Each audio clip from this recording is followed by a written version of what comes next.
సికింద్రాబాద్లోని doctor Narayana college of hotel మేనేజ్మెంట్లో 100% job guarantee 966365 నమస్తే, నేను Keshav. Welcome to Suman TV. ఆంధ్రప్రదేశ్లో పోలింగ్ ప్రక్రియ పూర్తయింది. రిజల్ట్ కోసం అందరూ వెయిటింగ్. కానీ ఎవరి అంచనాలు వారివి. ఏ సర్వే ఆ సర్వే చెబుతున్నటువంటి మాటలు చూస్తే ఒక్కొక్కటి ఒక్కొక్క పార్టీకి అనుకూలంగా ఉందా అనిపించేంత స్థాయిలో ఈ అంశాలపైన చర్చ ఎక్కువ జరుగుతుంది. వాస్తవానికి గ్రౌండ్ రియాలిటీ ఏంటి, అసలు పోలింగ్ జరిగినటువంటి రోజున జరిగినటువంటి కొన్ని పరిణామాలు ఖచ్చితంగా విజేతను నిర్ణయించేటువంటి పరిణామాలుగా మనం పరిగణించవచ్చా? మరోవైపు ప్రతిరోజు హింసాత్మకమైనటువంటి ఘటనలపైన జరుగుతున్నటువంటి చర్చలు, వీటి ప్రభావం ఎలక్షన్స్లో ఎంత? ఆంధ్రప్రదేశ్లో ఎన్నికల ఫలితాలకి సంబంధించి ఎవరి అంచనాలు వారికి ఉన్నప్పటికీ కూడా ఓటరు కూడా ఇప్పటికే తన తీర్పుని చెప్పేశారు. కాబట్టి గతంలో ఓటింగ్ జరిగినటువంటి విధానాలు ఈసారి అంటే మే 13వ తేదీన ఓటింగ్ జరిగినటువంటి విధానాలను బట్టి చూస్తే పల్స్ ఏ విధంగా ఉందో తెలుసుకునేటువంటి ప్రయత్నం చేద్దాం. మనతో పాటు కేకే సర్వేస్ సంస్థ నిర్వాహకులు కేకే ఉన్నారు. కేకేని అడిగి అసలు గ్రౌండ్ రియాలిటీ ఏంటి, మూడ్ ఆఫ్ ఏపీ ఏ విధంగా ఉంది, ఏ ఏ అంశాల ఆధారంగా ఓటింగ్ జరిగింది, ఈ అంశాలను విశ్లేషించేటువంటి ప్రయత్నం చేద్దాం. కేకే గారు నమస్కారం. నమస్తే సార్. ఏంటి ఈసారి ఎలక్షన్స్కి సంబంధించి ఓటింగ్ పర్సంటేజ్ చాలా భారీగా జరిగింది కాబట్టి ఇది మాకు కలిసి వస్తుందంటే మాకు కలిసి వస్తుంది. అసలు మొదటి అంశమే అక్కడి నుంచి నడుస్తుంది చర్చ. అంటే సర్వేల ప్రకారం చూస్తే ఒక్కొక్కరు ఒక్కొక్కలా ఇస్తున్నారు. సరే, ఎవరి రీజన్స్ వాళ్ళకు ఉండొచ్చు. బట్ కేకే సర్వీస్ ఏం చెప్తుంది అంటే ఖచ్చితంగా సార్ ఓటింగ్ పర్సంటేజ్ పెరిగింది అంటే దానికి ఇప్పుడు గవర్నమెంట్ రన్ చేసే వాళ్ళకి ఫేవర్గా ఉంటుందా లేదా అపోజిషన్ వాళ్ళకి ఫేవర్గా ఉంటుందా అనే అంశాలు మనం పాత డేటా తీసుకుంటే ఓవరాల్గా అలా క్లారిటీ లేదు సార్. అది ఎవరికైనా ఫేవర్గా ఉండొచ్చు. అంటే ప్రభుత్వం మీద ఎక్కువ మంది పాజిటివ్ ఉన్నారనుకోండి, నిజంగానే అలా పాజిటివ్ వచ్చి ఎక్కువ మంది ఓట్లు వేసేదానికి ఆస్కారం ఉంటుంది. అలాగే ఎక్కువ మంది వ్యతిరేకంగా ఉన్నా కానీ ముందుకు వచ్చి ఓటు వేసేదానికి ఆస్కారం ఉంటుంది. సో ఖచ్చితంగా ఓటింగ్ పర్సంటేజ్ పెరిగితే వీళ్ళకే ఫేవరు అనేది ఎవరికోళ్ళు చెప్పుకుంటున్నట్టు అది రెండు రాంగే. అంటే కొన్ని సర్వేలు చెబుతున్నటువంటి దాని ప్రకారం చూస్తే ఎప్పుడైతే ప్రభుత్వ వ్యతిరేకత అనేది ఎక్కువగా ఉంటుందో అప్పుడు ఎక్కువ మంది క్యూ లైన్లో నిలబడి మరీ ఓటు వేస్తారు. అందుకనే ఆంధ్రప్రదేశ్లో పోలింగ్ 81% క్రాస్ అయింది అనేటువంటిది 2019 అంచనాలని 2019 ఓటింగ్ సరళిని బేరీజ్ వేసి చెప్తుంది. ప్రభుత్వ వ్యతిరేకత ఉంది కాబట్టి ఆ రోజు బాగా ఓటింగ్ జరిగింది. సో దీన్ని అసలు రిలేట్ చేయడానికి అవకాశం ఉందా? అలా 100% లేదు సార్. ఎందుకంటే మీరు సరళి అన్నారంటే ఏంది, ప్రీవియస్ ఉన్న డేటాను మనం వెరిఫై చేసుకొని కరెక్ట్ అయినా కాదని వెరిఫై చేసుకుంటాం. మన కేసీఆర్ గారు సెకండ్ టైం ముఖ్యమంత్రి అయినప్పుడు కూడా ఓటింగ్ పర్సంటేజ్ పెరిగింది, అలాగే ఢిల్లీలో పెరిగింది, అలాగే కర్ణాటకలో కొన్నిసార్లు ఏముందో ఓటింగ్ పర్సంటేజ్ పెరిగినా తర్వాత పోస్ట్ పోల్లో ఉన్నట్టు వల్ల కోల్పోయింది కాంగ్రెస్ పార్టీ. అక్కడ బీజేపీ రావడం జరిగింది అలయన్స్ వల్ల. సో రకరకాల ఫ్యాక్టర్స్లో మారుతుంది. కానీ ఖచ్చితంగా ఓటింగ్ పర్సంటేజ్ పెరిగితే వీళ్ళకే అడ్వాంటేజ్, దీనివల్లే మేము గెలవబోతున్నాం అన్న డేటా ఆధారితంగా మటుకు అది కరెక్ట్ కాదు. సో అంటే ఇప్పుడు ఓవరాల్గా ఆంధ్రప్రదేశ్లో 81% ఓటింగ్ జరిగింది. కేకే సర్వేస్కి సంబంధించి 175 నియోజకవర్గాల్లో మీరు సర్వే చేసి ఉంటారు, ఫీడ్బ్యాక్ తెచ్చుకొని ఉంటారు. సో ఎలా ఉంది అసలు మీ రియాలిటీ ఏంటి? అంటే మనం ఖచ్చితంగా జూన్ 1వ తారీఖు సాయంత్రం 5 గంటలకు ఇప్పటి వరకు చరిత్రలో అంటే ఏ సర్వే కంపెనీ చరిత్రలో దేశ చరిత్రలో లేనట్టు ఎక్స్పీరియన్స్ ఉన్నటువంటి సర్వే కంపెనీగా ఒక సింగిల్ నెంబర్ చెప్పడం జరగబోతుంది సార్. అంటే కూటమికి ఇన్ని అంటే ఇన్ని, టీడీపీ దాంట్లో ఇన్ని అంటే వైఎస్ఆర్సీపీకి ఇన్ని వస్తాయి, లేదా జనసేనకి ఇన్ని వస్తాయి, బీజేపీకి ఇన్ని సింగిల్ నెంబర్ వస్తుంది అని చెప్పడం జరగబోతుంది. సో అది ఇప్పటిదాకా ఎక్కడ జరగలేదు. Only single number. Probability minimum to maximum ఒకటే నెంబర్ సార్. +5 -5 +10 -10 టైట్ ఫైట్లో ఎందుకు మేము +10 -10 చెప్తున్నాం అనేది సేఫ్ నెంబర్ సార్. మామూలుగా ఇటు వచ్చినా కానీ ఒక ఎనీ సర్వే కంపెనీ సర్వే చేసిన వాళ్ళకి ఒక అంచనా వచ్చేస్తుంది. సో +10 -10 చెప్తే ఒక సేఫ్ నెంబర్, అటు ఇటు ఎక్స్ట్రీమ్ వచ్చిన ఇటు వచ్చినా మేము చెప్పిన నెంబర్లోనే వచ్చిందని చెప్పేదానికి. అలా కాకుండా సింగిల్ నెంబర్ మీదే వెళ్ళబోతున్నాం అని క్లారిటీగా చెప్పాం. మీరు అడిగిన ప్రశ్నకి వస్తే దీనికి ముందు ఎలక్షన్స్ ముందు జరిగినటువంటి ప్రీపోల్ సర్వే దానికి అది ఒక్కసారి అది చెప్పే ముందర నేను ఒక క్లారిటీ ఇవ్వాల్సింది ఏంటంటే కేకే సర్వేస్ సంస్థ గత ఎలక్షన్స్లో కూడా వర్క్ చేశారు. వాళ్ళు ఒక డేటా ఇచ్చారు, దాని ప్రకారం రిజల్ట్ వచ్చిందనేటువంటి అంచనాలు ఉండడం, ప్రేక్షకుల్లో కూడా దీనిపైన ఎక్స్పెక్టేషన్స్ ఎక్కువగా ఉండడం ఒకటి. మరోవైపు సుమన్ టీవీ కేవలం ఈ సమాచారాన్ని మీకు అందిస్తుంది, అంతవరకే. సమాచార సేకరణ, దాని విశ్లేషణ, దాని ఫలితాల ప్రకటన మొత్తం కూడా కేకే సర్వే సంస్థకు చెందినటువంటి వాళ్ళ రిపోర్ట్ ఆధారంగానే జరిగినట్టుగా గమనించాల్సి ఉంటుంది. అదేవిధంగా ప్రతిరోజు ఏదో ఒక సర్వే రాబోయేటువంటి రోజుల్లో చాలా సర్వేలు రిలీజ్ అయినాయి. బట్ వాటికి ఉన్నటువంటి పాసిబిలిటీస్ ఏంటి, ప్రాబబిలిటీస్ ఏంటి, ఏ అంశాల ఆధారంగా వీళ్ళు ఒక నంబర్ చెప్తున్నారు. ఎందుకంటే ఇంకా కౌంటింగ్కి 10 రోజుల సమయం ఉంది. రాష్ట్ర ప్రజల్లో, ముఖ్యంగా ఓటర్లలో, దేశవ్యాప్తంగా కూడా ఆంధ్రప్రదేశ్లో ఎవరు వస్తారనేటువంటి ఆసక్తి ఉంది కాబట్టి సుమన్ టీవీ ఈ ప్రయత్నాన్ని చేస్తుంది. సో తొలి ప్రయత్నంగా కేకే సర్వేస్తోనే ఈ వీడియోస్ మనం ప్రారంభిస్తున్నాం. కేకే గారు, మీరు ప్రీపోల్ సర్వే గురించి మాట్లాడారు. ఆల్రెడీ ఒకసారి మనం డిస్కస్ చేసాం. క్రెడిబిలిటీ గురించి చెప్పారు కదా సార్, 100% దాని పూర్తి బాధ్యత కేకే సర్వీసే తీసుకుంటుంది. ఆ క్రెడిబిలిటీ, ఆ బ్రాండ్ ఇమేజ్ నిలబెట్టుకోవాలని ఇంత కృషి. ఎందుకంటే ఏ సర్వే కంపెనీకి లేనిది ఒక మాకున్న అడ్వాంటేజ్ డిసడ్వాంటేజ్ ఏంటంటే, మామూలుగా సర్వే కంపెనీలు మామూలుగా ఫ్రీగా చేసే ఉంటాయి. మనం ఫ్రీగా చేసే సర్వే కంపెనీ కాదు, ఎమ్మెల్యే గారి దగ్గర లేకపోతే వాళ్ళ దగ్గర ఎవరైతే సపోర్ట్ చేస్తున్నారో లేకపోతే నెంబర్ మీద ఇంట్రెస్ట్గా ఉన్న వాళ్ళ దగ్గర మనీ తీసుకొని మనం రిపోర్ట్ ఇవ్వడం జరుగుతుంది. ఆబ్వియస్గా సేల్స్ పర్పస్ కోసమే చేసేది. సో అలా అంటున్నప్పుడు 90% మీరు ఏదైతే చూస్తారో ఆ సర్వే కంపెనీ దీంట్లో రావు.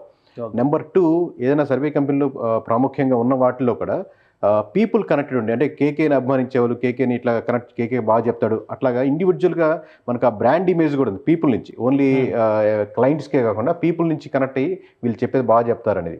సో ఈ ప్రెజర్తో మనం ఆబ్వియస్గా ఇంకా బాగా చేయాల్సి వస్తుంది అది నిలుపుకోవాలంటే. సో మీరు చెప్పినట్టు పూర్తి బాధ్యత, పూర్తి రెస్పాన్సిబిలిటీ మనం తీసుకుంటూ ఎలక్షన్స్కి అంటే ముందర ప్రీపోల్ సర్వే చేసినప్పుడు ఖచ్చితంగా మనం క్లారిటీగా చెప్పింది ఏంటంటే, కూటమికి 97 సీట్స్ వస్తాయి. అంటే 10,000 మెజారిటీ పైన మొత్తం 175 నియోజకవర్గాల్లో 97 సీట్లు కనపడుతున్నాయి. ఇవి ముందుకు వెళ్ళడమే కానీ వెనక్కి. ఒక్కొక్క విషయం దాన్ని ఆ డేటాను మనం ఇక్కడ ఒకసారి ప్రదర్శించేటువంటి ప్రయత్నం చేద్దాం. ఇది ఓవరాల్గా మూడ్ ఆఫ్ ఏపీ అనుకుంటే, సో మీరు ఆ పార్ట్ మీరు తీసుకోండి, ఈ పార్ట్ నేను చూస్తాను. ఇది వైసీపీ వైపు నుంచి నేను మాట్లాడతాను. మీరు ఇప్పుడు కూటమి ప్రస్తావన తెచ్చారు కాబట్టి మీరు కూటమి వైపు నుంచి మీరు మాట్లాడండి. అలానే లాస్ట్ టైం వచ్చినటువంటి రిజల్ట్ వారీగా కూడా మనం ఒకసారి చూద్దాం. లాస్ట్ టైం 151 అవుట్ ఆఫ్ 175 ఇది వైఎస్ఆర్సీపీ సాధించినటువంటి ఫిగర్. ఇక అప్పుడు టీడీపీ వేరు, జనసేన వేరు ఉంది కాబట్టి, బట్ ఇప్పుడు ఉన్నటువంటి లెక్కల ప్రకారం టీడీపీ అప్పుడు 23 ఓవరాల్గా అన్నింటిలో కంటెస్ట్ చేసింది, బట్ 23 సీట్లు మాత్రమే గెలిచింది. అలానే జనసేన పార్టీ 1/175. ఇది అంటే టోటల్గా వాళ్ళకి వచ్చిన కూటమి అంటున్నాం కాబట్టి మనం 24 సీట్లు కన్సిడర్ చేస్తాం. ఇప్పుడు వైఎస్ఆర్సీపీ లెక్కలో ఒక క్లారిటీ ఉంది. ఇప్పుడు కూడా 175 సీట్లో పోటీ చేసింది. సరే, అక్కడ సీట్స్ అడ్జస్ట్మెంట్ ప్రకారం చూస్తే 3 పార్టీలు కలిసి పోటీ చేసినటువంటి ఈక్వేషన్ కాబట్టి కూటమి అంటే TDP, Janasena plus BJP. So మీ ప్రీపోల్ సర్వే ఏం చెప్పింది? ప్రీపోల్ పబ్లిక్గా మనం చెప్పింది ఓపెన్గా ఏంటంటే, ఇక్కడ కూటమికి 97 సీట్లు కన్ఫామ్ సీట్స్, అంటే మోర్ దాన్ 10,000 ఓట్ బ్యాంకింగ్ మెజారిటీతో ఉన్న సీట్లు సార్ ఇవి. కూటమికి 97 క్లారిటీగా కనబడుతుంది. 97 లెక్క టీడీపీ ప్లస్ అంతే కూటమికి మొత్తం Janasena BJP plus Janasena. So ఈ మూడు కలిపి ప్రీపోల్ సర్వేలో వీటి 10,000 పైన మెజారిటీ ఉంటుందని చెప్పి మనం ఓపెన్గా మనం చాలా ఛానల్స్తో చెప్తున్నట్టు ఇండివిజువల్ నియోజకవర్గాల పేర్లు చెప్పి ఇవి అని చెప్పాము. ఓవరాల్గా ఈ 97 సీట్లలో మటుకు క్లారిటీగా ఖచ్చితంగా మనం ఒక్కసారి స్టెప్ తీసుకున్నాక వెనక్కిపోయేది లేదు. ఈ 97 ఖచ్చితంగా కలుస్తాయి. మీరు ఇప్పటికీ దానికే కట్టుబడి ఉన్నారు. ఎందుకంటే మీరు ఆల్రెడీ ఆ రిపోర్ట్ చెప్పి ఒక 1 మంత్ పైన 2 నెలలు అవుతున్నట్టు దగ్గర 2 నెలలు దగ్గర అవుతుంది. ప్లస్ మధ్యలో చాలా చేంజెస్ జరిగినాయి. గవర్నమెంట్ తీసుకున్నటువంటి డెసిషన్స్ కావచ్చు, మేనిఫెస్టోలు కావచ్చు, అభ్యర్థుల మార్పులు కావచ్చు. సో ఇవన్నీ డీవియేషన్స్ ఉన్నా కానీ 97 సీట్లలో మాత్రం ఎటువంటి మార్పులు ఉండవు. అది కన్సిడర్ చేసే చెప్తాం కదా సార్. ఒకటి చెప్పామంటే అయ్యో ఇది మారిపోయింది, మేనిఫెస్టో వచ్చి మారిపోయింది, డబ్బులు ప్రభావం జరిగింది, వీళ్ళు 3,000 పెంచారు, వీళ్ళు 5,000 పెంచారు, ఇక్కడ తేడా వచ్చేసింది, లేకపోతే ఒక సెక్షన్ ఆఫ్ పీపుల్ తేడా వచ్చింది అనేది ఉండదు సార్. ఒక కన్ఫామ్ సీట్స్ 10,000 పైన మెజారిటీ, అంటే వీటిలో ఎటువంటి మార్పులు ఉండవన్న సీట్లే 97. అంటే తల కిందలు తపస్సు చేసిన ఈ 97 మారవు అనేది. అలాగే వైఎస్ఆర్సీపీకి 23 సీట్లు చెప్పాం సార్. ఓకే, సో మీరు వేసినటువంటి నంబర్ కన్ఫర్మ్ సీట్ అంటే 10,000 పైన మెజారిటీ వైఎస్ఆర్సీపీకి 10,000 పైన మెజారిటీ చెప్పాం. ఓకే, వైసీపీకి కన్ఫర్మ్ సీట్స్ 23 సీట్లు చెప్పాం. అలాగే మీకు ఒక 55 సీట్లు మటుకు, అంటే టోటల్ 5 టేస్తున్నాను, ఎవరికైనా రావచ్చు అని అండర్స్టాండింగ్ కోసం. ఒక 55 మటుకు టఫ్ ఫైట్లుగా ఉన్నాయి. అది ఈ రోజు ఈ క్షణం చెప్పలేము, చాలా పోటాపోటీగా ఉంది. 5,000 అటు ఇటుగా ఉన్న మెజారిటీతో ఉన్నాయి. అంటే ఫ్లో ఎటు మళ్ళీతే అటు మళ్ళొచ్చు. పోల్ మేనేజ్మెంట్ అంటే చాలా మంది మనీ డిస్ట్రిబ్యూషన్ అనే కన్ఫ్యూజన్లో ఉంటారు సార్. అది లాస్ట్ సెక్షన్ పోల్ మేనేజ్మెంట్ అంటే. సో ఇవన్నీ కలిపి ఓవరాల్గా అది ప్రభావం చూపించడానికి 55 సీట్లు ఉన్నాయి అని చెప్పాం క్లారిటీగా. కానీ ఒకటి నా పాయింట్ ఏంటంటే, వైఎస్ఆర్సీపీ చాలా స్పష్టంగా కొన్ని అంశాలను ప్రస్తావిస్తుంది. మళ్ళీ 155+ అనేటువంటి ప్రస్తావనని జగన్మోహన్ రెడ్డి గారు తీసుకొచ్చారు. వాళ్ళకు ఉన్నటువంటి కాన్ఫిడెన్స్ని ఒకసారి మనం విశ్లేషిద్దాం. వెల్ఫేర్ స్కీమ్స్ అన్నిటికంటే దేశంలోనే బెస్ట్ అనేటువంటి ఒక అభిప్రాయంతో వైఎస్ఆర్సీపీ నాయకత్వం ఉంది. దానికి తగ్గట్టుగా బెనిఫిషియరీస్ కూడా చాలా చోట్ల టెస్టిమోనియల్స్ ఇచ్చారు. మేము వాళ్ళ లబ్ధి పొందుతున్నాం అనేటువంటి మాట చెప్తున్నారు. అంతకంటే పెద్ద సర్టిఫికేట్ ఏంటంటే కూటమి ఇచ్చింది ఆ సర్టిఫికేట్. కరెక్ట్. ఆ వెల్ఫేర్ మేము కంటిన్యూ చేస్తాము, ప్లస్ మేము డెవలప్మెంట్ కూడా చేస్తాము, వెల్ఫేర్ ఆపేస్తాం. సో అక్కడ వైసీపీ గత 5 ఏళ్లలో చేసినటువంటి ఏదైతే ప్లస్ పాయింట్ వెల్ఫేర్ అనేటువంటి ఈక్వేషన్ చూస్తున్నామో అది వాళ్ళకి ప్లస్ అవదా? 100% అవుతుంది సార్. వెల్ఫేర్ స్కీమ్స్ 100% ప్లస్ అవుద్ది, దాంట్లో ఎటువంటి డౌట్ లేదు. At the same time core TDP vote banking అంటే కోర్ వైఎస్ఆర్సీపీ ఓట్ బ్యాంకింగ్ ఎక్కువ. కోర్ టీడీపీ అంటే ఇప్పుడు ప్రధానంగా వైఎస్ఆర్సీపీ వద్దనుకునే ఓట్ బ్యాంకింగ్ టీడీపీ కన్వర్ట్ అయిందాక అది వేరే విషయం, న్యూట్రల్స్. అలా కాకుండా మేము ఎప్పటికీ వైఎస్ఆర్సీపీతోనే ఉంటాం, ఎప్పటికీ టీడీపీతో ఉంటాం ఓట్ బ్యాంకింగ్ కంపేర్ చేస్తే వైఎస్ఆర్సీపీ ఓట్ బ్యాంకింగ్ ఎక్కువ. ఖచ్చితంగా ఒక వెల్ఫేర్ స్కీమ్స్ పథకాలు కానీ ఆబ్వియస్గా బెనిఫిట్ పొందే. బట్ న్యూట్రల్గా ఉండే ఆడియన్స్ ఎటు మల్లుతారు అన్న దాని మీద ఓట్ బ్యాంకింగ్ మారిపోతుంటుంది. కానీ ఆ వెల్ఫేర్ స్కీమ్స్ మీదే ఆధారపడి ఓట్ బ్యాంకింగ్ ఉంటే మటుకు అది ముందుకు తీసుకెళ్తుంది సార్. ఇక్కడ మీరు చెప్పే రీజన్ ఏంటి? కూటమికి అనుకూలంగా ఇప్పుడు ఆర్గ్యుమెంట్ కోసం అధికార పార్టీని దించాలి అనేటువంటి చర్చను పక్కన పెట్టేస్తే వెల్ఫేర్ ని కూటమే యాక్సెప్ట్ చేస్తుంది. వెల్ఫేర్ చేశారు, వాలంటీర్లు కూడా మేము కంటిన్యూ చేస్తామంటున్నారు, జీతాలు పెంచి మరి. ప్లస్ గవర్నమెంట్ ఇచ్చినటువంటి స్కీమ్స్ లో ఒక 1000 నుంచి 2000, 3000 అట్లా ఇంక్రిమెంట్ ఇస్తూ మళ్ళీ అవి కంటిన్యూ చేస్తామంటున్నారు, డెవలప్మెంట్ చేస్తామంటారు. అది కాకుండా వీళ్ళకి అంటే కూటమిలో ఉన్నటువంటి పార్టీలకి అత్యంత బలమైనటువంటి అంశం ఇది. వైఎస్ఆర్సీపీ నుంచి డీవియేట్ కావాలి అంటే, ఈ కూటమిలో ఉన్న వాళ్ళకి ఓటు వేయాలంటే ఓటర్ని కానీ న్యూట్రల్స్ని కానీ అట్రాక్ట్ చేసే అంశం ఏంటి? అట్రాక్ట్ చేసే అంశం అంటే వైఎస్ఆర్సీపీ నుంచి తీసుకునేదానికి టీడీపీ చాలా తక్కువ చేసింది సార్. వైఎస్ఆర్సీపీ ఎక్కువ ఇచ్చిందని చెప్పొచ్చు. అంటే మీరు ఒకే అంశం అని చెప్పలేము. టోటల్గా కన్సాలిడేట్గా ఒక 6-7 అంశాలు 8 అంశాలు ఉంటాయి. ప్రధానంగా 1 by 1 చెప్పుకుంటా ఉంటే ఒక రోడ్ల అంశం, ఒక 1% ఓట్ బ్యాంకింగ్, ఇదిగో టీడీపీ మౌలిక వసతులు అనేటువంటి బేసిక్ థింగ్స్, మీరు మున్సిపాలిటీ కానీ రోడ్లు కానీ క్లీన్లీనెస్ కానీ ఇదిగో టీడీపీ మీరు తీసుకోండి, వైసీపీ 1% ఇచ్చింది. అలాగే లిక్కర్ సంబంధించినటువంటి బ్రాండింగ్ దొరక్కపోవడం కానీ, లేదా ప్యూర్ మంచి క్వాలిటీ దొరక్కపోవడం కానీ, ఏదైతే రెగ్యులర్గా డ్రింక్ చేసే వాళ్ళు ఉన్నారో అది కనపడకుండా ఈయన ఓట్ బ్యాంకింగ్, రోడ్లు మీకు తెలియకుండానే లిక్కర్ సంబంధించిన ఓట్ బ్యాంకింగ్ తెలియకుండానే ఇదిగో 1% ఇచ్చింది. అలాగే మీకు గవర్నమెంట్ ఎంప్లాయీస్ మేమంతా మీకు అగెనెస్ట్గా ఉన్నామని చెప్పి వీళ్ళు ఒక 1% ఇచ్చారు.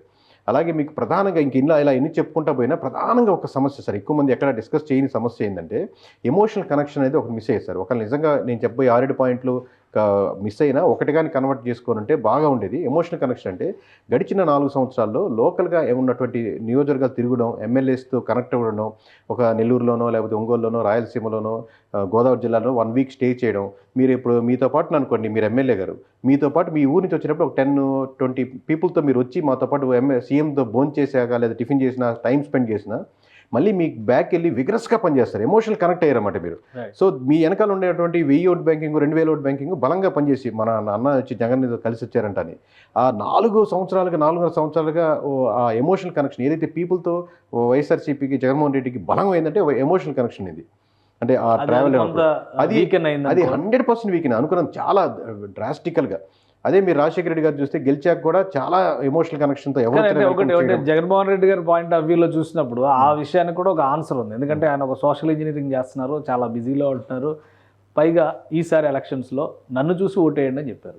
పార్టీని చూసి జగన్ చూసి ఓటేయండి, అభ్యర్థి ఎవరనేది మీకు అనవసరం, బాధ్యత నాది అనేటువంటి సందేశం. ఇది పని చేయలేదా? అది ఒక్కటే పని చేశారు. మీరు మంచి భర్త అని ప్రూవ్ చేసుకోవాలంటే నేను మీకు ఆ ఇంటికి అన్నీ ఇస్తున్నాను, సరుకులు ఇస్తున్నాను, సామాన్లు ఇస్తాను, నీకు ఏం కావాలంటే గూగుల్ పే చేస్తున్నాను, అది ఒక్కటే మీ భార్య ఎక్స్పెక్ట్ చేయదు కదా సార్.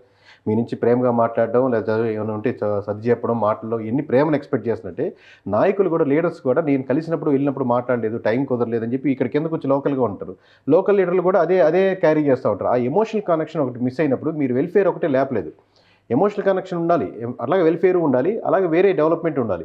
ఓన్లీ వెల్ఫేర్తోనే మొత్తం ఓట్ బ్యాంకింగ్ రన్ చేయాలంటే అది కష్టమైపోతుంది. దాన్ని యాడెడ్ అడ్వాంటేజ్గా లాక్కోగలిగింది. రైట్. అంటే ఓవరాల్గా ఓటింగ్ జరిగినటువంటి 81.63%, 82% అనుకుందాం, 82% ఓటింగ్ జరిగిన దానిలో ఈ ప్రభావంతో పనిచేసేటువంటి ఫ్యాక్టర్స్ కానీ పర్సంటేజ్ కానీ ఎంత ఉండొచ్చు?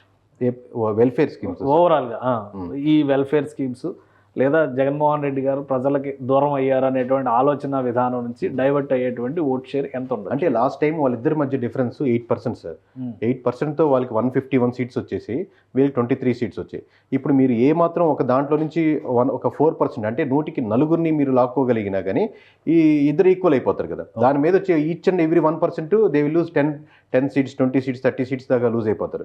అంటే 151 సీట్లలో మీరు గెలుచుకున్నప్పుడు కేవలం 23 సీట్లు మాత్రమే కాన్ఫిడెంట్గా చెప్పగలుగుతున్నారు కేకే అంటే ఎక్కడో సంథింగ్ డ్రాస్టికల్గా మీరు డిఫరెన్షియేట్ జరిగింది. అది ఈ సెక్షన్స్ అన్ని మీ లెక్క ప్రకారం చూస్తే కూడా ఈ 55 పరిస్థితి ఏంటి? మళ్ళీ ఇందులో కూడా ఎక్కువ షేర్ ఇటు వస్తుందా అటు వస్తుందా ఆ లెక్క ఏమన్నా? ఆబ్వియస్గా కీన్గా అబ్జర్వ్ చేస్తున్నాను సార్ 1 by 1. ఈ రోజుకి మాకు డేటా రెడీగా ఉంది. 55 నియోజకవర్గాలు చెప్పగలను. బట్ June 1 సాయంత్రం 5 దాకా వెయిట్ చేద్దామని. సో అది ఇంకేమైనా ఎగ్జిట్ అయిపోయినాయి. బట్ మేము ఎగ్జిట్ ప్రీపోల్ ముందు చెప్పినటువంటి స్టాండ్ మీద స్టిక్ ఆన్ అయినాం, అదే నెంబర్ మీద స్టిక్ ఆన్ అయినాం. కేవలం 55 నియోజకవర్గాలు ఎలా వస్తున్నాయని మాత్రం వెరిఫై చేస్తున్నాం. కానీ ఈ 23 నెంబర్లు కానీ ఈ 97 నెంబర్ల మీద మాకు ఎటువంటి డౌట్ లేదు సార్. ఓకే, ఇంకొకటి ఓటింగ్ జరిగేటువంటి సందర్భంలో మీరు ఇది ఓటింగ్కి 2 నెలల దగ్గర ఒక 2 నెలల ముందర డిసైడ్ అయినటువంటి ఫ్యాక్టర్ 2 నెలలు మొదలుపెట్టి ఎలక్షన్స్ ముందు వరకు సార్. ఎలక్షన్స్ ముందర వరకు జరిగిన పరిణామాలు అను, కానీ ఎలక్షన్ డే రోజు కూడా చాలా పరిణామాలు. సో వాటి ప్రభావం ఎలక్షన్ మీద ఎలా ఉంటుంది? ఇప్పుడు కూడా ఇంకా మనం చర్చిస్తూనే ఉన్నాం. మాచర్ల ఇన్సిడెంట్ కానీ, అన్నమయ్య జిల్లాలో జరిగిన ఇన్సిడెంట్, అనంతపురం జిల్లాలో జరిగిన ఇన్సిడెంట్స్ కానీ, చిత్తూరు జిల్లాలో జరిగిన ఇన్సిడెంట్స్ కానీ, ఇవన్నీ మనం ఇంకా డిస్కస్ చేస్తూనే ఉన్నాం. అన్నిటికీ మించి మంగళగిరిలో పడినటువంటి చెంపదెబ్బ, తెనాలిలో పడినటువంటి చెంపదెబ్బ, అక్కడ నుంచి కొంత ఎఫెక్ట్ ఉంటుంది అని కొంతమంది, అసలు ప్రభావమే ఉండదని కొంతమంది. సో ఓటింగ్ రోజు జరిగినటువంటి పరిణామాలు ఓటర్ పైన ప్రభావం చూపిస్తాయా? 100% చూపిస్తాయి సార్. కాకపోతే దాని శాతం, దాని యొక్క రేంజ్ ఎంతవరకు అనేది. ఇప్పుడు ఇష్యూస్ జరిగినాయి మీ మంగళగిరిలో, అది ఈ సెక్షన్ నుంచి వచ్చారా, ఈ సెక్షన్ నుంచి వచ్చారా సార్? ఓకే, ఏ సెక్షన్ నుంచి వచ్చారు అన్నది. ఇప్పుడు ఆల్రెడీ ఈ పక్క నుంచి ఓట్లు ఇట్లా ట్రాన్స్ఫర్ అవుతూ ఉన్నాయి అనుకోండి, ఆల్రెడీ ఇష్యూ జరిగితే ఇంకా ఇటుపక్క ఎందుకు మారుద్ది సార్? ఆబ్వియస్గా అది ఒక ఇన్సిడెంట్, ఒక ఎమ్మెల్యే చేంజ్ చేసుకున్నారు అనేది, దానికి వెంటనే రివోల్ట్ అయ్యారు, కొట్టారు, అయిపోయింది. సో తర్వాత చాలా చోట్ల రిగ్గింగ్ జరిగింది, బూత్ క్యాప్చరింగ్ జరిగింది, అలానే ఈవీఎంలు ధ్వంసం చేశారు. వీటి ప్రభావం ఏమైనా ఉంటుందా? శాంతి భద్రతలకు సంబంధించినటువంటి ఓటింగ్ పైన ప్రభావం చూపించిన జూమ్ ఇన్ లో జరగలేదు, అంత ప్రభావం లేకపోయినా సార్ ఓవరాల్ గా చాలా శాంతి 98%, 99% చాలా శాంతియుతంగా జరిగినట్టే. 1-2 ఇన్సిడెంట్ ఉంటే మీడియా దాన్ని క్లోజ్అప్ చేసి పెద్దది చేసి ఈ బూత్ లాగే అన్ని బూతులు జరుగుతున్నాయి, 175 నియోజకవర్గాలు ఇలా రచ్చలు జరిగిపోతున్నాయని కానీ చాలా ప్రశాంతంగానే జరిగింది ఎలక్షన్స్ 98%, 99% వరకు.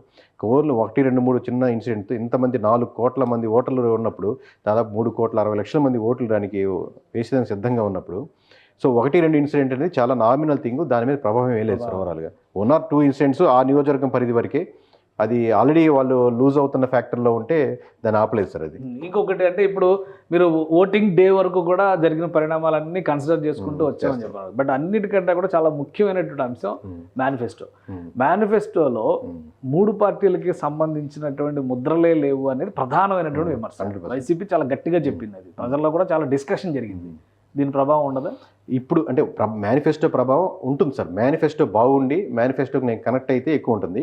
ఇప్పుడు ఎక్కువ 90% వరకు ఇక్కడ జరిగిన ఏపీ ఎలక్షన్స్ వరకు అబ్జర్వ్ చేస్తే నేను మేనిఫెస్టో చదివాను, ఈ పాయింట్ నాకు బాగా నచ్చింది కాబట్టి నేను జగన్మోహన్ రెడ్డి గారు కోటేస్తున్నాను. లేదా ఈ మేనిఫెస్టో చదివిన తర్వాత 4వ పాయింట్లో 3వ అంశం ఉంది చూడండి, అది చంద్రబాబు గారు బాగా చెప్పారు, అందుకే నేను కూటమి కోటేద్దాం అనుకుంటున్నాను. అంశాలు లేవు సార్ అసలుకి. ఓకే, కానీ అసలు కూటమిలోనే ఐక్యత లేదని కదా ఇక్కడ ప్రధానమైనటువంటి ఆరోపణ. ప్రధానమంత్రి గారు ఫోటో పెట్టలేదు, మీరు కనీసం ఆయన బుక్ పట్టుకోవడానికి కూడా సంసిద్ధంగా లేరు.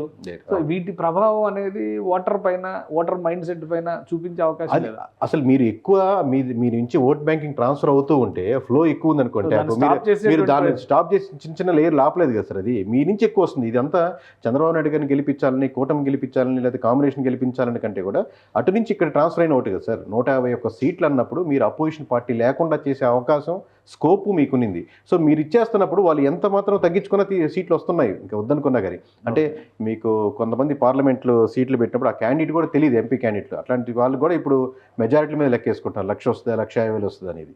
రైట్. అంటే ఇంకొకటి కేంద్ర ప్రభుత్వం నుంచి, అంటే కేంద్రం నుంచి జాతీయ స్థాయి నాయకులు, ముఖ్యంగా జాతీయ పార్టీ బీజేపీ ఇన్వాల్వ్ అయిన తర్వాత ప్రధానమంత్రి సభలు జరిగినాయి, అమిత్ షా సభ జరిగింది. ఈ సభల వలన మైనారిటీల్లో, ఎస్సీ ఎస్టీల్లో ఒక అభద్రతా భావం నెలకొని ఉంది. దాని వలన కూటమికి వ్యతిరేకత ఉంది. ఈ చర్చ అయితే జరిగింది. వైసీపీ వాళ్ళు చెప్పారా లేదా ఏ పార్టీ అయినా అనుకోవచ్చు. బట్ ఏంటంటే డిస్కషన్, ఇప్పుడు నేను రైజ్ చేసే పాయింట్స్ కూడా ఏదో నా point of view, but public లో ఉన్నటువంటి డిస్కషన్ కి మనం క్లారిటీ ఇవ్వాలి కాబట్టి. సో ఈ డిస్కషన్ జరిగింది కాబట్టి ఓటు ఈ మీరు చెప్పినట్టుగా ఇటు నుంచి అటు కన్వర్ట్ అవుతుంది, ఇటు నుంచి అటు డైవర్ట్ అవుతుంది, ఫ్లో ఆన్ అవుతుందని చెప్పారు. సో అది స్టాప్ అవడానికి అవకాశం లేదు. అమిత్ షా గారు స్పష్టంగా చెప్పారు కదా, ముస్లిం రిజర్వేషన్స్ అనేటువంటి అంశం పైన ఏపీలో ఒక హార్డ్ డిస్కషన్ జరిగింది.